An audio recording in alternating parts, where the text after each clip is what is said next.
ಅಂಗೀಕಾರ ಆಗಿರ್ತಕ್ಕಂಥದ್ದು.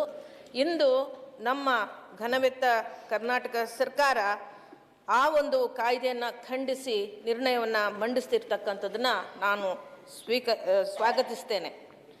ಮನೆ ಸಭಾಪತಿಗಳೇ, ಭಾರತ ಸಂವಿಧಾನದ 73ನೇ ತಿದ್ದುಪಡಿಯ ಪ್ರಕಾರ ಪಂಚಾಯತ್ ರಾಜ್ ವ್ಯವಸ್ಥೆಗೆ ಸಾಂವಿಧಾನಿಕ ಸ್ಥಾನಮಾನವನ್ನು ನೀಡಿರ್ತಕ್ಕಂಥದ್ದು. ವಿಕೇಂದ್ರೀಕರಣ ವ್ಯವಸ್ಥೆಗೆ ಆ ತತ್ವಗಳ ಆಧಾರದಲ್ಲಿ ಗ್ರಾಮೀಣ ಬದುಕನ್ನು ಸುಸ್ಥಿರಗೊಳಿಸುವಂಥದ್ದು, ಅದಕ್ಕೊಂದು ಉತ್ತಮವಾದಂಥ ಒಂದು ರೂಪವನ್ನು ಕೊಡಬೇಕು ಗ್ರಾಮ ಭಾಗಗಳಿಗೆ ಅಂತಕ್ಕಂಥ ರೀತಿಯಲ್ಲಿ ಒಂದು 3 ಟೈರ್ ಸಿಸ್ಟಮನ್ನು ತಂದಿರತಕ್ಕಂಥದ್ದು ತಮಗೆಲ್ಲರಿಗೂ ಗೊತ್ತಿರ್ತಕ್ಕಂಥದ್ದು. ಈ ವ್ಯವಸ್ಥೆ ಬಂದಿದ್ದಾದರೂ ಯಾತಕ್ಕೆ? ಪ್ರತಿಯೊಂದು ಗ್ರಾಮಗಳು ಕೂಡ ಅಭಿವೃದ್ಧಿಯನ್ನು ಕಾಣಬೇಕು. ದೇಶದ ಅಭಿವೃದ್ಧಿ ಆದರೆ ಮಾತ್ರ ಗ್ರಾಮ ಅಭಿವೃದ್ಧಿ ಆದರೆ ಮಾತ್ರ ದೇಶದ ಅಭಿವೃದ್ಧಿ ಆಗತ್ತೆ ಅನ್ನತಕ್ಕಂಥದ್ದು ಮಹಾತ್ಮ ಗಾಂಧೀಜಿಯವರ ಮೂಲ ಮಂತ್ರ ಆಗಿತ್ತು. ಇದಕ್ಕಾಗಿಯೇ ಕೇಂದ್ರ ಸರ್ಕಾರದ ಅಂದಿನ UPA ಸರ್ಕಾರ ಮನ್ರೇಗಾ ಕಾರ್ಯಕ್ರಮವನ್ನು ತಂತು. ಮನೆ ಸಭಾಪತಿಗಳೇ, ಈ ಕಾರ್ಯಕ್ರಮವನ್ನು ಅಂದರೆ ಈ ಕಾಯ್ದೆಯನ್ನು ಮನ್ರೇಗಾ ಕಾಯ್ದೆಯನ್ನು ತರ್ತಕ್ಕಂಥ ಸಂದರ್ಭ, ಅದಕ್ಕೂ ಹಿಂದೆ ನೋಡಿದಾಗ 2003ರಲ್ಲಿ ನಾವು ಬರವನ್ನು ಒಂದು ಸ್ವಲ್ಪ ನೆನಪು ಮಾಡ್ಕೊಳ್ಬೇಕು. ಬರದ ಪರಿಸ್ಥಿತಿಯನ್ನು ನಾವು ನೆನಪು ಮಾಡ್ಕೋಬೇಕು. ಎಂತಹ ಭೀಕರವಾದಂಥ ಬರಗಾಲ ನಾವು ಅನುಭವಿಸಿದ್ವಿ. ಜನ ಗ್ರಾಮೀಣ ಪ್ರದೇಶದಲ್ಲಿ ಕೆಲಸ ಸಿಗದೆ, ಕೈಯಲ್ಲಿ ಹಣ ಇಲ್ಲದೆ ಕೆಲಸ ಹುಡುಕೊಂಡು ಬೇರೆ ಊರುಗಳಿಗೆ ಹೋಗ್ತಕ್ಕಂಥದ್ದನ್ನ ನಾವು ನೋಡಿದ್ದೇವೆ. ನಮ್ಮ HK ಪಾಟೀಲ್ಜಿಯವರು ಮಳೆನೇ ಬರದೇ ಇರತಕ್ಕಂಥ ಸಂದರ್ಭದಲ್ಲಿ ಮೋಡಗಳನ್ನು ಚದುರಿಸಿ ಆದರೂ ಕೂಡ ವೈಜ್ಞಾನಿಕವಾಗಿ ಮಳೆಯನ್ನು ತರಬೇಕು ಅಂತಕ್ಕಂಥ ಪ್ರಯತ್ನವನ್ನು ಕೂಡ SM ಕೃಷ್ಣವರ ಕಾಲದಲ್ಲಿ ಮಾಡಿರ್ತಕ್ಕಂಥದ್ದು ಕೂಡ ಗೊತ್ತಿದೆ. ಅಂಥ ಸಂದರ್ಭದಲ್ಲಿ ಅದೆಷ್ಟು ಜನಗಳು, ರೈತರು ತಮ್ಮ ಜೀವವನ್ನು ಕಳ್ಕೊಂಡಿದ್ದಾರೆ, ಅದನ್ನು ಸಹ ನಾವು ಗಮನದಲ್ಲಿ ಇಟ್ಕೋಬೇಕು, ಮಾತಾಡಬೇಕು. ಅಂತಹ ಸಂದರ್ಭದಲ್ಲಿ ಅಂತಹ ಪರಿಸ್ಥಿತಿ ಇದ್ದಂಥ ದೇಶದಲ್ಲಿ ಎಲ್ಲ ಕಡೆ ಇದ್ದಂಥ ಪರಿಸ್ಥಿತಿ, ಈ ಮನ್ರೇಗಾ ಕಾರ್ಯಕ್ರಮ ಬರಬೇಕಾಯ್ತು. ಈ ಮನ್ರೇಗಾ ಕಾರ್ಯಕ್ರಮದ ಮೂಲಕವಾಗಿ ಭದ್ರತೆಯನ್ನ ಕಡ್ಡಾಯ ತರುವುದರ ಮೂಲಕ ಜನಗಳ ಬದುಕಿಗೆ ಭದ್ರತೆಯನ್ನ ಒದಗಿಸಿಕೊಡ್ಬೇಕಾಯ್ತು. ಎಂತಹ ಕಾಯ್ದೆ, ಅದ್ಭುತವಾದಂಥದ್ದು. ಜನಗಳು ಅವತ್ತು ಗುಳೆ ಹೋಗ್ತಾ ಇರೋದನ್ನ ನಿಲ್ಲಿಸಬೇಕಾಗಿತ್ತು. ಅಂತಹ ಸಂದರ್ಭದಲ್ಲಿ ಆ ಕಾಲದಲ್ಲಿ ದುಡಿಯುವ ಕೈಗಳಿಗೆ ಕೆಲಸವನ್ನ ಕೊಡಬೇಕಾಗಿತ್ತು. ದುಡಿದು ಉಣ್ಣುವ ಕೈಗಳಿಗೆ ಕೆಲಸ ಬೇಕಾಗಿತ್ತು, ಕೂಲಿ ಬೇಕಾಗಿತ್ತು. ಆ ಕೂಲಿ ಅವತ್ತಿನ ದಿವಸ ಅವ್ರಿಗೆ ಸಿಗಬೇಕಾಗಿತ್ತು. ಇದೆಲ್ಲವನ್ನು ಒದಗಿಸ್ಕೊಡಕ್ಕೆ ಅವತ್ತು ಈ ಕಾಯ್ದೆಯನ್ನ ಮಾಡಿದಂಥದ್ದು. ಅಂತಹ ಒಬ್ಬ ಶ್ರಮಜೀವಿಗೆ ಬದುಕಿಗೆ ಭದ್ರತೆ ಒದಗಿಸ್ತಕ್ಕಂಥದ್ದು, ಜೊತೆಗೆ ಗ್ರಾಮೀಣ ಅಭಿವೃದ್ಧಿಗಳಾಗಬೇಕು. ಇದನ್ನ ಮಾಡೋದ್ರ ಜೊತೆಯಲ್ಲಿ ಗ್ರಾಮೀಣ ಅಭಿವೃದ್ಧಿ ಆಗಬೇಕು, ಗ್ರಾಮೀಣ ಪುನರುದ್ಧಾರ ಆಗಬೇಕು ಅನ್ನೋ ಉದ್ದೇಶದಿಂದ ತಂದಿರತಕ್ಕಂಥದ್ದು. ಅದಕ್ಕನುಗುಣವಾಗಿ ಗ್ರಾಮಗಳ ಅಭಿವೃದ್ಧಿಗೆ ಅಗತ್ಯವಿರತಕ್ಕಂತಹ ಕಾಮಗಾರಿಗಳನ್ನ ಅಲ್ಲಿಯ ಗ್ರಾಮೀಣ ಜನರೇ ತೀರ್ಮಾನ ಮಾಡಬೇಕು ಅನ್ನುವ ಪರಿಕಲ್ಪನೆಯನ್ನ ಅವತ್ತು ತಗೊಂಬಂದು, ಇವತ್ತಿನ ದಿವಸ VB ರಾಮ್ಜಿ ಇಂತಹ ಒಂದು ಕಾಯ್ದೆಯಲ್ಲಿ ಇದ್ದಂತಹ ಅಂತರ್ಗತವಾಗಿದ್ದಂತಹ ಒಂದು ಮಮತೆಯಿಂದ ಕೂಡಿದಂತಹ, ಮಮಕಾರದಿಂದ ಕೂಡಿದಂತಹ, ಜನಪರವಾದಂತಹ, ಜನರ ರಕ್ಷಣೆ ಮಾಡಬೇಕಾದಂತಹ ಅಂಶಗಳನ್ನ ಈ VBG ರಾಮ್ಜಿ ಕಾಯ್ದೆ ಧೂಳಿಪಟ ಮಾಡಿದೆ ಅಂತ ನಾನು ಹೇಳೋಕೆ ಇಚ್ಛೆ ಪಡ್ತೀನಿ. ಪ್ರಜಾಪ್ರಭುತ್ವದ ವ್ಯವಸ್ಥೆಯಲ್ಲಿ ಮಾನ್ಯ ಸಭಾಪತಿಗಳೇ, ಗ್ರಾಮೀಣ ಜನರು ಪ್ರಜಾಪ್ರಭುತ್ವ ವ್ಯವಸ್ಥೆಯನ್ನ ಭದ್ರ ಮಾಡ್ತಕ್ಕಂಥವ್ರು ಬರೀ ನಗರ ಭಾಗದ ಜನಗಳೇ ಅಲ್ಲ, ಗ್ರಾಮೀಣ ಭಾಗದ ಜನರು ಕೂಡ. ಅವರ ಮತಗಳು ಎಷ್ಟು ಮುಖ್ಯ ಆಗ್ತದೆ, ಅದು ಬಹಳ ದೊಡ್ಡ ಮುಖ್ಯ ಸಾಧನ ಕೂಡ. ಹಾಗೆ ಒಂದು ಸೆಕೆಂಡ್ ಮಾರ್ಷಲ್, ಎಲ್ಲ ಕಡೆಯಿಂದ ಒಳಗೆ ಬಂದ್ರೆ ಬರೆಸ್ಕೊಡ್ಬಾರ್ದು. ಯಾರು ಅವ್ರು ಸಿಟಿ ಇಲ್ಲಿ ಬರ್ತಕ್ಕದಲ್ಲ, ಅಕಸ್ಮಾತ್ ಬಂದರೂ ಅವನ್ನೆಲ್ಲ ತಡಿಬೇಕು. ಮಾತಾಡೋಣ. ಗ್ರಾಮ ಸಭೆಯಲ್ಲಿ ಜನರ ತೀರ್ಮಾನವೇ ಅಂತಿಮ ತೀರ್ಮಾನ ಆಗಿತ್ತು. ಗ್ರಾಮ ಪಂಚಾಯಿತಿಯ ಅನುಮೋದನೆಯೇ ಅಂತಿಮ ಅನುಮೋದನೆ ಆಗಿತ್ತು. ಇಂತಹ ಒಂದು ವ್ಯವಸ್ಥೆಯನ್ನ ತಂದಂಥದ್ದು ಸಂವಿಧಾನಕ ಪೂರಕವಾದಂತಹ ವ್ಯವಸ್ಥೆ, ಸಂವಿಧಾನದ ಆಶೆಯಲ್ಲಿ ತಂದಂತಹ ಗ್ರಾಮ ಪಂಚಾಯತ್ ವ್ಯವಸ್ಥೆ. ಇಂತಹ ಒಂದು ಶಕ್ತಿಯನ್ನ, ಇಂತಹ ಒಂದು ವ್ಯವಸ್ಥೆಯನ್ನ ದುರ್ಬಲಗೊಳಿಸಿ ಕೇಂದ್ರೀಕೃತ ವ್ಯವಸ್ಥೆಯನ್ನ ತಂದು ಕೇಂದ್ರ ಸರ್ಕಾರ ತನ್ನ ಸಾರ್ವಭೌಮತ್ವದ ಸವಾರಿಯನ್ನ ಇವತ್ತು ಗ್ರಾಮ ಪಂಚಾಯಿತಿಯ ಮೇಲೆ, ಅವರ ಕನಸಿನ ಮೇಲೆ ಸವಾರಿ ಮಾಡ್ತಾ ಇದೆಯಲ್ಲ, ಇದು ಎಷ್ಟರ ಮಟ್ಟಿಗೆ ಸರಿ ಅಂತಕ್ಕಂಥದ್ದು ನಾವು ಪ್ರಶ್ನೆ ಮಾಡುವಂತಹ ಕಾಲದಲ್ಲಿ ನಾವಿದ್ದೇವೆ. ಎಂತಹ ಸ್ವಭಾವ ಏನು ಕೇಂದ್ರ ಸರ್ಕಾರಕ್ಕೆ ಇದೆಯಲ್ಲ, ಜನರ ತೀರ್ಮಾನವನ್ನ ತಿರಸ್ಕಾರ ಮಾಡ್ತಕ್ಕಂಥ ಸ್ವಭಾವ ಇದೆಯಲ್ಲ, ಇದು ಖಂಡನೀಯವಾದಂಥದ್ದು ಅಂತ ನಾನು ಹೇಳಕ್ಕೆ ಈ ಸಂದರ್ಭದಲ್ಲಿ ಇಚ್ಛೆ ಪಡ್ತೇನೆ. ಇಲ್ಲಿ ಮುಖ್ಯವಾಗಿರ್ತಕ್ಕಂಥದ್ದು ಗ್ರಾಮೀಣ ಬದುಕು, ಆರ್ಥಿಕವಾಗಿ ಅವರ ಬದುಕು ಸ್ಥಿರವಾಗಿರಬೇಕು ಅನ್ನುವ ಮೂಲ ಉದ್ದೇಶನೇ ಈ ವಿ ರಾಮ್ಜಿ ಕಾಯ್ದೆಯಲ್ಲಿ ಹಾಳಾಗಿ ಹೋಗಿದೆ. ಬಂಡವಾಳಗಾರರನ್ನ ರಕ್ಷಿಸುವಂತಹ, ಅವರ ಹಿತವನ್ನ ಕಾಯ್ತಕ್ಕಂತಹ ಕೇಂದ್ರ ಸರ್ಕಾರ ಬಡವರ ಬದುಕನ್ನ ಕೇವಲವಾಗಿ ಕಾಣ್ತಕ್ಕಂಥ ಸ್ಥಿತಿಯನ್ನ ಈ ಕಾಯ್ದೆಯಲ್ಲಿ ನಾವು ಇವತ್ತು ನೋಡಬಹುದು ಅಂತಕ್ಕಂಥ ಮಾತನ್ನ ನಾನು ಹೇಳೋಕೆ ಬಯಸ್ತೀನಿ. ಮಾನ್ಯ ಸಭಾಪತಿಗಳೇ, ಯಾವ ಕೆಲಸ ತಗೋಬೇಕು ಅನ್ನುವ ಅಧಿಕಾರ ಅವರಿಗೆ ಬಿಟ್ಟದ್ದು. ಈ ನಾವು ಮನ್ರೇಗಾದಲ್ಲಿ ಇದ್ದಂಥದ್ದು ಆ ಜನತೆಯೇ ತಗೊಳ್ಬೇಕಾದಂಥದ್ದು. ಇವತ್ತು ಆ ಹಕ್ಕನ್ನೇ ಕಸ್ಕೊಂಡಿದೆ ಮಾನ್ಯ ಸಭಾಪತಿಗಳೇ. ಕೇಂದ್ರ ಸರ್ಕಾರ ಆ ಹಕ್ಕನ್ನೇ ಕಸ್ಕೊಂಡಿದೆ. ಜೊತೆಗೆ ರಾಜ್ಯ ಸರ್ಕಾರಕ್ಕೂ ಇದ್ದಂತಹ ಅಧಿಕಾರಗಳನ್ನ ಮೊಟಕುಗೊಳಿಸಿ ಅವ್ರು ಏನೂ ಕೂಡ ಮಾಡ್ಲಿಕ್ಕೆ ಸಾಧ್ಯ ಇಲ್ಲದೆ ನೇರವಾಗಿ ಅವರೇ, ಯಾಕಂದ್ರೆ ತೆರಿಗೆ ಕಟ್ಟುವಂತೂ ಇವತ್ತು ದೇಶದಲ್ಲಿ 4ನೇ ಸ್ಥಾನದಲ್ಲಿದೆ, ತೆರಿಗೆ ಸಂಗ್ರಹದಲ್ಲಿ, ಆರ್ಥಿಕತೆಯಲ್ಲಿ 4ನೇ ಸ್ಥಾನದಲ್ಲಿದೆ, 3ನೇ ಸ್ಥಾನದಲ್ಲಿದೆ ಅಂತ ಹೇಳ್ತಕ್ಕಂಥ ಕೇಂದ್ರ ಸರ್ಕಾರಕ್ಕೆ ನಾವು ಕೇಳಬೇಕಾಗತ್ತೆ, ಅಂತಹ ತುಂಬಿದ ಖಜಾನೆಯನ್ನು ಇಟ್ಕೊಂಡಿರ್ತಕ್ಕಂಥ ನೀವು ಈ ಬಡವರ ಕಾರ್ಯಕ್ರಮಕ್ಕೆ ಕೇವಲ 60% ಕೇಂದ್ರ ಸರ್ಕಾರ, 40% ರಾಜ್ಯ ಸರ್ಕಾರ ಕೊಡಬೇಕು ಅಂತ ಹೇಳ್ತೀರಾ? ಇದರಲ್ಲಿ ಮಾನವೀಯತೆ ಇದೆಯಾ? ಜನಗಳ ದುಡ್ಡನ್ನ, ತೆರಿಗೆಯನ್ನ ಸಂಗ್ರಹ ಮಾಡಿ ಖಜಾನೆ ತುಂಬಿಕೊಂಡ್ರು ನೀವು ಯಾಕೆ ಕೈ ತುಂಬ ಕೆಲಸ ಕೊಡ್ಲಿಕ್ಕೆ ನಿಮಗೆ ಸಾಧ್ಯ ಆಗೋದಿಲ್ಲ? ಯಾಕೆ ಕೈ ತುಂಬ ಹಣ ಕೂಲಿ ಕೊಡ್ಲಿಕ್ಕೆ ನಿಮಗೆ ಸಾಧ್ಯ ಆಗೋದಿಲ್ಲ? ಈ ರೀತಿಯಾಗಿ ಅವರು ಅನ್ಯಾಯ ಮಾಡಿದ್ದಾರೆ, ರಾಜ್ಯ ಸರ್ಕಾರದ ಮೇಲೆ ಹೊರೆ ಹೊರಿಸ್ತಿದ್ದಾರೆ. ಯಾವ ಕಾಮಗಾರಿ ತಗೋಬೇಕು ಅನ್ನೋದನ್ನು ಕೂಡ ಅವರೇ ತೀರ್ಮಾನ ಮಾಡ್ತಾರೆ. ಇದೆಲ್ಲ ನೋಡಿದ್ರೆ ಗುತ್ತಿಗೆದಾರರನ್ನ ಉಳಿಸೋಕೋಸ್ಕರ ಇವರು ತೆಗೆದುಕೊಂಡಿರ್ತಕ್ಕಂಥ ತೀರ್ಮಾನ ಮತ್ತು ಕಾಯಿದೆ ಅಂತ ನಾನು ಹೇಳಲೇಬೇಕಾಗ್ತದೆ. ಗ್ರಾಮ ಸಭೆಗಳ ತೀರ್ಮಾನಗಳ ಬಗ್ಗೆ ಇವರಿಗೆ ಅನುಮಾನ ಇದೆ. ನಮ್ಮ ಜನರು, ನಮ್ಮ ಬಡವರು, ನಮ್ಮ ಗ್ರಾಮೀಣ ಭಾಗದ ಜನರು ತೆಗೆದುಕೊಳ್ತಕ್ಕಂಥ ತೀರ್ಮಾನಕ್ಕೆ ಅವರು ಅನುಮಾನದಿಂದ ನೋಡ್ತಾ ಇದ್ದಾರೆ. ಇಂತಹ ಮನಸ್ಥಿತಿ ಹೊಂದಿರತಕ್ಕಂಥವ್ರು ಭ್ರಷ್ಟಾಚಾರ ಭ್ರಷ್ಟಾಚಾರ ಭ್ರಷ್ಟಾಚಾರ. ನಮ್ಮ DK ರವಿ ಅವರು ಬಹಳ ಚೆನ್ನಾಗಿ ಉತ್ತರ ಕೊಟ್ಟರು. ಅವರಿಗೆ ಭ್ರಷ್ಟಾಚಾರವನ್ನ ನಿಯಂತ್ರಣ ಮಾಡಕ್ಕೆ ಬೇರೆ ಹಾದಿಗಳಿಲ್ವಾ? ಇದೊಂದು ನೆಪ ಮಾತ್ರ ಮಾನ್ಯ ಸಭಾಪತಿಗಳೇ, ಒಂದು ನೆಪ.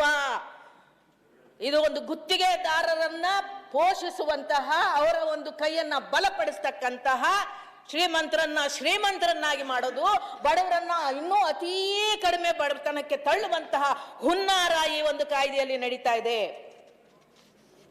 ಕಾರ್ಮಿಕರ ಬದುಕನ್ನ ದುಸ್ಥಿಗೆ ತಳ್ಳುತ್ತಕ್ಕಂಥ ಈ ಕಾಯ್ದೆ ನಮಗೆ ಅಗತ್ಯ ಇಲ್ಲ, ಅದಕ್ಕೆ ನಾವು ಖಂಡನೆ ಮಾಡ್ತಾ ಇದೆ ಅಂತಕ್ಕಂಥ ನಿರ್ಣಯವನ್ನ ಇವತ್ತು ನಮ್ಮ ಸರ್ಕಾರ ಮಂಡಿಸಿರ್ತಕ್ಕಂಥದ್ದು. ಮಾನ್ಯ ಸಭಾಪತಿಗಳೇ, ಮೊದಲು 100 ದಿನಗಳ ಕೆಲಸವನ್ನ ಕೊಡಬೇಕು. ಇವತ್ತು 125 ನೋಡೋರಿಗೆ ಹೆಚ್ಚಿದ್ರಲ್ರಿ, ದಿನಗಳನ್ನ ಹೆಚ್ಚಿಸಿದಾರಲ್ಲ ಅಂತ ಅಂದ್ಕೋಬೇಕು. ನಾನು ಮಾನ್ಯ ಪಾಟೀಲ್ ಜಿಯವ್ರ ಹತ್ರ ಕೇಳ್ಕೊಂಡೆ, ಬಹುಶಃ ಇದು ಸರಿ ಇರ್ಬೋದು ಅಂತ ನನ್ನ ಮಾನ್ಯ ಮಂತ್ರಿಗಳಾದಂಥ ಪಂಚಾಯತ್ ರಾಜ್ ಮಂತ್ರಿಗಳು ಬಹುಶಃ ಸರಿ ಇದು ಅಂತಾರನೋ. ಮೊದಲು 60 ದಿವಸಗಳು ಕೃಷಿಯ ಸಂದರ್ಭದಲ್ಲಿ 60 ದಿನಗಳು ಕೂಡ ಇತ್ತು, ಪ್ಲಸ್ 100 ದಿನ 160 ಏನೋ 150 ದಿನಗಳು ಇದ್ವು ಒಟ್ಟಾರೆಯಾಗಿ. ಹೌದಾ ಮಾನ್ಯ ಮಂತ್ರಿಗಳೇ, ಸರಿ ಇದೆಯಾ? ಟೋಟಲ್ ಕನಿಷ್ಠವಾಗಿ 100 ಮಾಡಿದ್ರೆ 150 ದಿನದವರೆಗೂ ಎಲ್ಲರೂ ಸೇರಿ ಮಾಡಬಹುದು ಅಂತ. ಈಗ ಆ 60 ದಿನಗಳನ್ನ ಅವರು ತೆಗೆದು ಹಾಕ್ಬಿಟ್ಟಿದ್ದಾರೆ. ಎಲ್ಲಿಗೆ ಬಂತು ಆ 365 ದಿನ? ಬಿಡಿ, 60 ಪ್ಲಸ್ 100 160 150 ಅಂದ್ಕೊಂಡ್ರೆ ಎಲ್ಲ ತೆಗೆದು ಹಾಕಿ ಕೇವಲ 125 ದಿನ ಮಾಡಿದ್ದಾರೆ. ಅಂದ್ರೆ ಇದು ಕೊರತೆ ಆಗಿದೆ, ಜನರ ಕೆಲಸದ ದಿನಗಳು ಕೊರತೆ ಆಗಿದೆ ಅಂತಕ್ಕಂಥದ್ದನ್ನ ನಾವು ಇವತ್ತೊಂದು ದಿವಸ ನಮ್ಮ ಜನಗಳಿಗೆ ಹೇಳಬೇಕಾಗಿದೆ.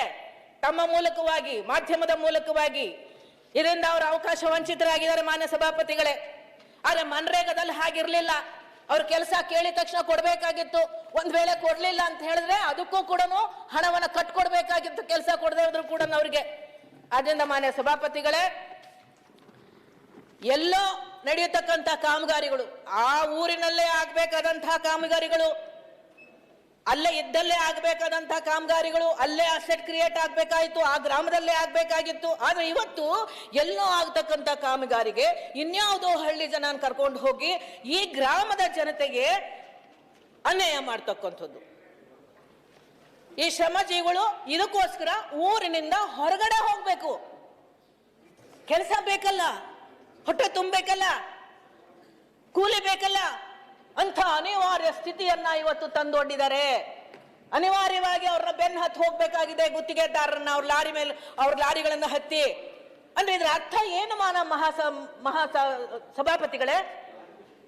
ಮತ್ತೆ ಊರು ಮನೆಗಳೆಲ್ಲ ಬೀಗ ಹಾಕೊಂಡು ಲಾರಿಗಳಲ್ಲಿ ತುಂಬಿಕೊಂಡು ತಲೆ ಮೇಲೆ ಬಟ್ಟೆ ಇಟ್ಕೊಂಡು ಹೋಗುವಂತ ಸ್ಥಿತಿನ ನಾವು ನೋಡ್ಬೇಕಾ? ವಾಪಸ್ ಅವ್ರನ್ನೆಲ್ಲ ಕರ್ಕೊಂಡು ಬಂದು ತಮ್ಮ ಮನೆಯಲ್ಲಿ ಜೀವನ ಮಾಡುವಂತ ಪರಿಸ್ಥಿತಿ ಮನರೇಗಾ ನಿರ್ಮಾಣ ಮಾಡಿತ್ತು. ಆದ್ರೆ ಇವತ್ತು ವಿ.ಬಿ. ರಾಮ್ಜಿ ಅಂಥ ಸ್ಥಿತಿಯನ್ನ ನಿರ್ಮಾಣ ಮಾಡ್ತಾ ಇಲ್ಲ. ನಮ್ಮ ಜನ ಊರು ಬಿಟ್ಟು, ಮನೆ ಬಿಟ್ಟು, ಮಕ್ಕಳನ್ನ ಕಟ್ಕೊಂಡು ಕೂಲಿಗೋಸ್ಕರ ಹೊರಗಡೆ ಬರ್ತಕ್ಕಂಥ ನಿರ್ಮಾಣ ಮಾಡ್ತಾ ಇದೆ ಈ ಕಾಯ್ದೆಯಲ್ಲಿ. ಇದು ಅವರ ಹಕ್ಕನ್ನ ಕಿತ್ಕೊಂಡಿದೆ. ಇನ್ನು ಮಹಿಳೆಯರು, ಮಾನ್ಯ ಸಭಾಪತಿಗಳೇ, ಇಂತಹ ಮೂಲ ಉದ್ದೇಶಗಳನ್ನ ಡಿಫೀಟ್ ಮಾಡಿರ್ತಕ್ಕಂಥ ಕಾಯ್ದೆ ಇದು. ಮಹಿಳೆಯರಿಗೆ ನಮ್ಮ ಬಿಜೆಪಿ ನಾಯಕರುಗಳು ಮಾತಾಡುವಂತ ಸಂದರ್ಭದಲ್ಲಿ ಮಹಿಳೆಯರಿಗೆ ಅನ್ಯಾಯ ಆಗಿಲ್ಲ, ಮಹಿಳೆಯರಿಗೂ ಕೆಲಸ ಸಿಗುತ್ತೆ. ಇಂಥ ಪರಿಸ್ಥಿತಿಯಲ್ಲಿ ಮಹಿಳೆಯರು ಮಕ್ಕಳನ್ನ ಕಟ್ಕೊಂಡು ಊರು ಬಿಟ್ಟು ಹೇಗೆ ಹೋಗಕ್ ಸಾಧ್ಯ? ಆ ಮಕ್ಕಳ ಪಾಲನೆ ಪೋಷಣೆ ಏನು? ಅವಳು ಅಲ್ಲೇ ಇದ್ದಿದ್ರೆ, ಆ ಊರಲ್ಲೇ ಇದ್ದಿದ್ರೆ, ಅಲ್ಲೇ ಕೆಲಸ ಸಿಕ್ಕಿದ್ರೆ, ಅಲ್ಲೇ ಕೂಲಿ ಸಿಕ್ಕಿದ್ರೆ, ಆ ಮಕ್ಕಳನ್ನ ದಿನನಿತ್ಯವೂ ತನ್ನ ಮನೆಯ ಬಾಗಿಲಿನಲ್ಲಿ ಮಕ್ಕಳನ್ನ ನೋಡಿಕೊಂಡು ಪಾಲನೆ ಮಾಡಿ, ಪೋಷಣೆ ಮಾಡಿ, ಶಿಕ್ಷಣ ಕೊಟ್ಟು ಆ ಮಕ್ಕಳಿಗೆ ಹಾಲು ಪಾಲು ನೀರು ನೀಡಿ ಸಾಧ್ಯನಾ? ಈಗ ಹೇಳಿ, ಸಾಧ್ಯ ಇದೆಯಾ? ಈಗ ಇದು ಸಾಧ್ಯ ಇಲ್ಲ ಮಾನ್ಯ ಸಭಾಪತಿಗಳೇ. ಆ ಮಕ್ಕಳ ಶಿಕ್ಷಣ ಹಾಳು, ಆ ಮಕ್ಕಳ ಆರೋಗ್ಯ ಹಾಳು, ಆ ಮಕ್ಕಳಿಗೆ ಪೌಷ್ಟಿಕವಾದ ಆಹಾರ ಒಬ್ಬ ತಾಯಿ ನಿಂತು ಮನೆಯಲ್ಲಿ ಅಡಿಗೆ ಮಾಡಿ ಉಣಿಸ್ಬೇಕಾದಂತ ವ್ಯವಸ್ಥೆ ಇತ್ತಲ್ಲ, ಅದು ಸಂಪೂರ್ಣವಾಗಿ ಹಾಳು ಮಾಡಿ ಕೆಡವಿದ್ದಾರೆ ವಿ.ಬಿ. ರಾಮ್ಜಿ ಕಾಯ್ದೆಯಲ್ಲಿ ಅಂತ ನಾನು ಹೇಳೋಕೆ ಇಷ್ಟಪಡ್ತೀನಿ. ಮತ್ತೆ ಮಹಿಳೆಯರಿಗಾಗ್ಲಿ ವಿಕಲಚೇತನರಿಗಾಗಿ ಸಿಗ್ತಕ್ಕಂಥ ಹಕ್ಕುಗಳನ್ನೆಲ್ಲ ಇವತ್ತು ಕೊಂದು ಮುಗಿಸಿದರೆ ಯಾರು ಕೂಡ ಹೊರಗೆ ಹೋಗ್ಲಿಕ್ಕೆ ಸಾಧ್ಯವೇ ಇಲ್ಲದಂತ ಪರಿಸ್ಥಿತಿ ನಿರ್ಮಾಣ ಆಗಿದೆ. ನನಗೇನ್ ಅನ್ಸುತ್ತೆ ಅಂದ್ರೆ ಮಾನ್ಯ ಸಭಾಪತಿಗಳೇ, ಹಕ್ಕುಗಳು ಅಂತಕ್ಕಂಥದ್ದು ಪ್ರಜಾಪ್ರಭುತ್ವದ ವ್ಯವಸ್ಥೆಯಲ್ಲಿ ಒಂದು ಮೂಲ ಸಾಧನ, ಒಂದು ಮೂಲ ತತ್ವ. ಆದ್ರೆ ಇವರು ಎಲ್ಲಿಗೆ ಹೋಗ್ತಾ ಇದ್ರು ಅಂದ್ರೆ ವಾಪಸ್ ಭಾರತೀಯ ಪರಂಪರೆಯಲ್ಲಿ ಹಕ್ಕುಗಳು ಅನ್ನೋದು ಅದರ ಭಾಗವೇ ಅಲ್ಲ ಅಂತಕ್ಕಂಥ ಪುರಾತನ ಕಾಲಕ್ಕೆ ಇವರೆಲ್ಲ ಹೋಗ್ತಾ ಇದ್ದಾರೆ ಮಾನ್ಯ ಸಭಾಪತಿಗಳೇ. ಈ ಮನ್ರೇಗಾವನ್ನು ರದ್ದುಗೊಳಿಸಿದ್ರು ಕೂಡ ಇದೇ ಮನಸ್ಥಿತಿಯವರೇ ರದ್ದುಗೊಳಿಸ್ತಕ್ಕಂಥದ್ದು. ಯಾಕಂದ್ರೆ ಅವಾಗ ಪ್ರಧಾನಮಂತ್ರಿಗಳು ಮಾಡಿರೋ ಭಾಷಣದ ಅಂಶವನ್ನ ನಾವು ನೋಡೋದಾದ್ರೆ, ಹಕ್ಕುಗಳಿಗಿಂತ ಸೇವೆ ಮತ್ತು ಕರ್ತವ್ಯವೇ ಮುಖ್ಯ. ಇದನ್ನು ದಯವಿಟ್ಟು ಇನ್ನೊಂದ್ಸಲ ನಾನು ರಿಪೀಟ್ ಮಾಡ್ತೀನಿ. ಅವ್ರೇನ್ ಹೇಳ್ತಾರೆ? ಹಕ್ಕುಗಳು ಮನುಷ್ಯನಿಗೆ ಮುಖ್ಯ ಅಲ್ಲ, ಮನುಷ್ಯ ಸೇವೆ ಮತ್ತು ಕರ್ತವ್ಯವೇ ಮುಖ್ಯ ಅಂತ ಮಾನ್ಯ ನಮ್ಮ ಪ್ರಧಾನಮಂತ್ರಿಗಳು, ದೇಶದ ಹಿರಿಯ ಸ್ಥಾನದಲ್ಲಿರೋರು ಹೇಳ್ತಾರೆ ಅಂದ್ರೆ ಬಹಳ ನೋವಾಗತ್ತೆ ಮಾನ್ಯ ಸಭಾಪತಿ. ಮುಗಿಸ್ತಾ ಇದ್ದೀನಿ ಅಣ್ಣಾಜಿ. ಬಹಳ ನೋವಾಗತ್ತೆ. ಯಾಕಂದ್ರೆ ಪ್ರಜಾಪ್ರಭುತ್ವ ಹೋರಾಟ ಮಾಡಿ, ಸ್ವಾತಂತ್ರ್ಯದ ಹೋರಾಟ ಮಾಡಿ ನಮ್ಮ ಜನಗಳಿಗೆ ಹಕ್ಕನ್ನು ಕೊಟ್ಟಿದ್ದಾರೆ ಮಾನ್ಯ ಸಭಾಪತಿಗಳೇ. ಅವರ ಜೀವನದ ಹಕ್ಕು, ಅವರ ಬದುಕಿನ ಹಕ್ಕು ಪ್ರಜಾಪ್ರಭುತ್ವ ವ್ಯವಸ್ಥೆ ಕೊಟ್ಟಿದೆ. ಹಕ್ಕುಗಳನ್ನ ಇವರು ಕಿತ್ತಾಕ್ತಾ ಹೋದ್ರೆ ಮತ್ತೆ ಪುರಾತನ ಕಾಲಕ್ಕೆ ಹೋಗ್ತಾರೆ. ಸೇವೆ ಮತ್ತು ಕರ್ತವ್ಯ ಅನ್ನೋ ಲೆಕ್ಕದಲ್ಲಿ ನಮ್ಮ ಜನಗಳನ್ನ ಹುಜೂರ್ ಗುಲಾಮರಂತೆ ಬದುಕುವಂತ ವ್ಯವಸ್ಥೆ ನಿರ್ಮಾಣ ಆಗಕ್ಕಿಂತ ಕಾಯ್ದೆಗಳನ್ನ ತಂದಿದ್ದಾರೆ ಅಂತ ನಾನು ಹೇಳಲಿಕ್ಕೆ ಇಚ್ಛೆ ಪಡ್ತೀನಿ ಮಾನ್ಯ ಸಭಾಪತಿ. ನೋಡ್ತಿದ್ವಿ ಡೈಲಾಗ್, ಇಲ್ಲಿ ನೋಡಾತಿದ್ರು. ಮಾನ್ಯ ಸಭಾಪತಿಗಳೇ, ದಯವಿಟ್ಟು ತಪ್ಪು ತಿಳ್ಕೊಬೇಡಿ. ನಾನು ಇದ್ರಲ್ಲಿ ಮಾತಾಡಿದ್ರಲ್ಲಿ ಏನಾದ್ರು ತಪ್ಪಿದ್ರೆ ನನಗೆ ಕ್ಷಮಿಸಿ. ಏನಿಲ್ಲ, ಕರೆಕ್ಟ್ ಮಾತಾಡಿ. ಇದು ಕೂಲಿಯಿಂದ ಮೇಲೆ ಬಂದಂತ ಜನ ನಾವು. ನಮ್ಮ ಹೊಟ್ಟೆನಲ್ಲಿ ಅವ್ರ ಸಂಕಟ ಏನಿದೆ ಅಂತ ಅರ್ಥ ಮಾಡ್ಕೊಳ್ಳೋ ಅಷ್ಟು ತಾಕತ್ತು ಈ ಹೊಟ್ಟೆಗಿದೆ, ಈ ಆತ್ಮಕ್ಕಿದೆ. 50 ರೂಪಾಯಿ ಕೂಲಿ, 5 ರೂಪಾಯಿ ಕೂಲಿಯಿಂದ ಬಂದಂಥವಳು ನಾನು. ಅದರಿಂದ ಪದೇ ಸಿನಿಮಾವನ್ನ ಉಲ್ಲೇಖಿಸಿ ಇಲ್ಲಿ ಮಾತಾಡಿದಾಗ ಸಂತೋಷ ಅನ್ಸುತ್ತೆ. ನಮಗೆ ಸಂತೋಷ ಆಗಿದೆ. ಖಂಡಿತ ನನಗೂ ಸಂತೋಷ ಆಗತ್ತೆ. ಇಂಥ ಒಬ್ಬ ಕಲಾವಿದೆ ಆ ಅಭಿನಯಕ್ಕೋಸ್ಕರ ರಾಷ್ಟ್ರ ಪ್ರಶಸ್ತಿಗಳು, ರಾಜ್ಯ ಪ್ರಶಸ್ತಿಗಳನ್ನು ತಗೊಂಡು ಇಲ್ಲಿವರೆಗೂ ಒಬ್ಬ ಕೂಲಿ ಕಾರ್ಮಿಕ ಬಂದಿದ್ದಾನೆ ಅಂತ ಹೇಳಿದ್ರೆ ನನಗೆ ಹೆಮ್ಮೆ ಇದೆ. ಅಂಬೇಡ್ಕರ್ ಅವರು ಜೈ ಭೀಮ್. ಸೊ PBG ರಾಮ್ಜಿ ಅವರ ಕಾಯ್ದೆ ಮೂಲ ಸೌಕರ್ಯ ನಿರ್ಮಾಣಕ್ಕೆ ಆದ್ಯತೆ ಮಾಡಿಕೊಟ್ಟಿದ್ದಾರೆ. ಈ ಯೋಜನೆ ನಿರ್ವಹಣೆಗಾಗಿ ರಾಷ್ಟ್ರೀಯ ನಿರ್ಮಾಣ ಸಮಿತಿ ರಚನೆ ಮಾಡ್ತಾರೆ. ಇದರ ಮೇಲೆ ಅವರು ಮೇಲ್ವಿಚಾರಣೆಗಳನ್ನ ಮಾಡ್ತಾರೆ. ಇದೆಲ್ಲ ಅವ್ರು ಏನೇ ಮಾಡಿದ್ರು ಕೂಡ ರಾಜ್ಯ ಸರ್ಕಾರದ ಅಧಿಕಾರ ಅದನ್ನ ಕೊಡ್ಮಟ್ಟು ಕೇಂದ್ರ ಸರ್ಕಾರಕ್ಕೆ ಅತಿ ಹೆಚ್ಚು ಅಧಿಕಾರವನ್ನು ಕೊಟ್ರೆ ಇದು ಮೇಲಿನಿಂದ ಹೇರುವ ಕಾರ್ಯಕ್ರಮವೇ ಹೊರತು ದೇಶದ ಮೂಲ ಘಟಕ ಗ್ರಾಮೀಣದಿಂದ ಮೂಲ ಬೇರಿನಿಂದ ಹೊರಡುವಂತಹ ಯೋಜನೆಗಳು ಕಾರ್ಯಕ್ರಮ ಆಗೋದಿಲ್ಲ, ಅಲ್ಲಿಂದ ಒಡಮೂಡೋದಿಲ್ಲ. ಇವತ್ತು ಹೆಂಗೆ ಗ್ರಾಮ ಘಟಕಗಳನ್ನ ಸೇವಕರನ್ನಾಗಿ ತಿಳ್ಕೊಂಡಿದ್ದಾರೋ ಅವರು ದೇಶದಲ್ಲಿ ಆಳ್ತಾ ಇರೋರು ರಾಜ್ಯಗಳು ಕೂಡ ಸೇವೆ ಮಾತ್ರ ಮಾಡಬೇಕೆ, ನಾವು ಹೇಳ್ದಂಗೆ ಕೇಳಬೇಕೆ ಹೊರತು ಅವ್ರಿಗೆ ತೀರ್ಮಾನ ಮಾಡ್ಕೊಳ್ಳೋ ಹಕ್ಕಿಲ್ಲ ಅನ್ನುವಂಥ ಒಂದು ಧ್ವನಿ ಆ ಕಾಯ್ದೆಯಲ್ಲಿ ಧ್ವನಿಸ್ತಾ ಇದೆ ಅಂತ ನಾನು ಹೇಳೋಕೆ ಇಚ್ಛೆ ಪಡ್ತೇನೆ. ಇಲ್ಲಿ ತಾಂತ್ರಿಕತೆಯನ್ನ ಬಳಸಿ ಕಾರ್ಯಕ್ರಮ ಮಾಡೋದಿರ್ಲಿ, ದುಡಿಯುವ ಕೈಗಳನ್ನ ಹಂಗಿಗೆ ದುಡ್ತಾ ಇದ್ರೆ ಹಂಗು, ಈ ಹಂಗಿಗೆ ಒಳಪಟ್ಟಂತ ಕೂಲಿ ಕೆಲಸ ಕೇಂದ್ರದ ಕೃಪಾ ಆಶೀರ್ವಾದದಂಗೆ ನಡಿಬೇಕು. ನಮ್ಮ ಆಶೀರ್ವಾದ, ನಮಗೆ ನಾವೇ ತಂದುಕೊಳ್ಳೋ ಆಶೀರ್ವಾದ, ನಮಗೆ ನಾವೇ ಕೃಪೆ ತೋರ್ಕೊಳ್ಳೋ ಆಶೀರ್ವಾದ ಅಲ್ಲ, ಕೇಂದ್ರದ ಕೃಪೆಗೆ ಒಳಗಾಗುವಂತ ಹಂಗಿನ ಸ್ಥಿತಿಯನ್ನ ಬದುಕು ನಿರ್ಮಾಣ ಮಾಡ್ತಾ ಇದೆ. ಮನ್ರೇಗಾ ಯೋಜನೆ ಅವರು ವಿರೋಧಿಸ್ತಾನೇ ಬಂದಿದ್ದಾರೆ ಸಭಾಪತಿಗಳೇ. ಅವ್ರು ಏನ್ ಹೇಳಿದ್ರು ನಮ್ಮ ಮನ್ರೇಗಾ ಬಂದಾಗ, ಇದೊಂದು ಜೀವಂತ ಸ್ಮಾರಕ ಅಂತ ಟೀಕೆ ಮಾಡಿದ್ರು. ನಾವು ನೆನ್ಪಿಟ್ಕೋಬೇಕು, ನಾವಿಲ್ಲಿರ್ತಕ್ಕಂಥ ಸದಸ್ಯರೆಲ್ಲ ಜೀವಂತ ಸ್ಮಾರಕ. ಇವ್ರು ಬಿಜೆಪಿ ಅವರು ಅಂದ್ರೆ ಬೇರೆಯವ್ರು ಬಿಡ್ರಿ, ಮೊದಲಿಂದನೂ ವಿರೋಧ ಮಾಡ್ಕೊಂಡ್ ಬಂದಿರ್ತಕ್ಕಂಥ ನರೇಂದ್ರ ಮೋದಿ ಅವರು ಸಹ ಇದನ್ನೇ ಮಾತಾಡ್ತಾ ಇದ್ರು.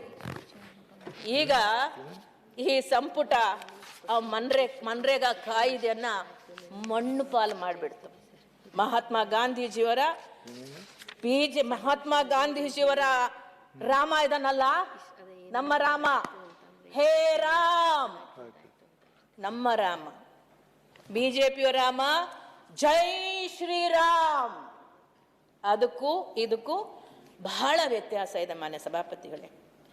ಈ ಕಾಯ್ದೆ ಆರ್ಥಿಕವಾಗಿ, ಸಾಂಸ್ಥಿಕವಾಗಿ, ಸಾಮಾಜಿಕವಾಗಿ ಏನು ಕಾಂಗ್ರೆಸ್ನ ಮನ್ರೇಗಾ ಮೂಲಕ ಕಟ್ಟಿದ್ರು ಅದನ್ನ ಕೆಡುವಂತಹ ಒಂದು ಸ್ಥಿತಿಯನ್ನ ನಿರ್ಮಾಣ ಮಾಡಿದ್ದಾರೆ. ಸಂಪೂರ್ಣವಾಗಿ ಕೆಡುವತಕ್ಕಂತಹ ವ್ಯವಸ್ಥೆ ಮಾಡಿದ್ದಾರೆ. ಸತ್ಯ ಸಂಗತಿಯನ್ನ ಅಂದ್ರೆ ಮಾನ್ಯ ಸಭಾಪತಿಗಳೇ, ರಾಮನ ಹೆಸರಿನಲ್ಲಿ ಬಡವರಿಗೆ ಶಿಕ್ಷೆಯನ್ನ ಕೊಡ್ತಾ ಇದ್ದಾರೆ, ಮೋಸ ಮಾಡ್ತಾ ಇದ್ದಾರೆ, ಅವರ ದುಡಿಯುವ ಹಕ್ಕನ್ನೇ ಕಿತ್ಕೊಂಡಿದ್ದಾರೆ. ಮಾನ್ಯ ಸಭಾಪತಿಗಳೇ, ನಾನಿನ್ನು ಎರಡು ಮಾತಾಡಿ ಮುಗಿಸ್ತೀನಿ. ಇದು ಜನರ ಕ್ಷೇಮಕ್ಕಾಗಿ ತಂದಂತಹ ಕಾಯ್ದೆ ಅಲ್ಲ, ಅವರ ಬದುಕಿಗೆ ಪೂರಕವಾದ ಅವರ ಉದ್ಯೋಗದ ಬೇಡಿಕೆ ಅನುಸಾರವಾಗಿ ತಂದಂತಹ ಕಾಯ್ದೆ ಅಲ್ಲ. ಅವರು ಪೂರಕವಾಗಿ ತಂದಿರತಕ್ಕಂಥ ವ್ಯವಸ್ಥೆ, ಅವರ ಹಣಕಾಸು ವ್ಯವಸ್ಥೆ ಏನಿದೆ ಅದಕ್ಕೆ ಪೂರಕವಾಗಿಯೇ ನೀವು ಕೆಲಸ ಮಾಡಬೇಕು. ಹೆಚ್ಚಾದರೆ ನಾವು ಕೊಡೋದಿಲ್ಲ, ನಿಮ್ಮ ಹಣೆ ಬರ ರಾಜ್ಯ ಸರ್ಕಾರ, ಈ ರೀತಿಯ ಧೋರಣೆಯನ್ನ ಇಟ್ಕೊಂಡಿರ್ತಕ್ಕಂಥದ್ದು. ಮಾನ್ಯ ಸಭಾಪತಿಗಳೇ, ಭ್ರಷ್ಟಾಚಾರದ ನೆಪ ಮಾಡಿ ಬಂಡವಾಳಿಗರಿಗೆ ಅನುಕೂಲ ಮಾಡಿ ಶ್ರಮಜೀವಿಗಳ ಬದುಕನ್ನು ಮೂರಾಬಟ್ಟೆ ಮಾಡೋದಕ್ಕೆ ಹೊರಟಿರ್ತಕ್ಕಂಥ ಈ ಒಂದು ಕಾರ್ಯಕ್ರಮ ಗ್ರಾಮ ಪಂಚಾಯಿತಿಗಳನ್ನ ದುರ್ಬಲಗೊಳಿಸ್ತಕ್ಕಂಥ, ಮಹಾತ್ಮ ಗಾಂಧೀಜಿಯವರ ಕನಸನ್ನ ರಾಮರಾಜ್ಯವನ್ನ ನಿರ್ನಾಮ ಮಾಡಕ್ಕೆ ಹೊರಟಿರ್ತಕ್ಕಂಥ ಕೇಂದ್ರ ಸರ್ಕಾರದ ಈ ಕಾಯ್ದೆಯನ್ನ ನಾನು ಸುಮ್ಮನೆ ಖಂಡಿಸಲ್ಲ ಮಾನ್ಯ ಸಭಾಪತಿಗಳೇ. ಖಂಡವಾಗಿ ತುಂಡರಿಸಿ ಖಂಡಿಸ್ತೇನೆ, ಖಂಡವಾಗಿ ತುಂಡರಿಸಿ ಖಂಡಿಸ್ತೇನೆ ಅಂತಕ್ಕಂಥ ಮಾತನ್ನ ಹೇಳಿ ಈ ನಮ್ಮ ಸರ್ಕಾರದ ನಿರ್ಣಯವನ್ನ ತುಂಬ ಹೃದಯದಿಂದ ಸ್ವಾಗತಿಸ್ತೇನೆ. ನನಗೆ ಮಾತಾಡೋಕೆ ಅವಕಾಶ ಕೊಟ್ಟಿದ್ದ ಧನ್ಯವಾದಗಳನ್ನ ಅರ್ಪಿಸಿ ನಾನು ಮಾತು ವಿರಾಮ ನೀಡ್ತೇನೆ. ನಮಸ್ಕಾರ.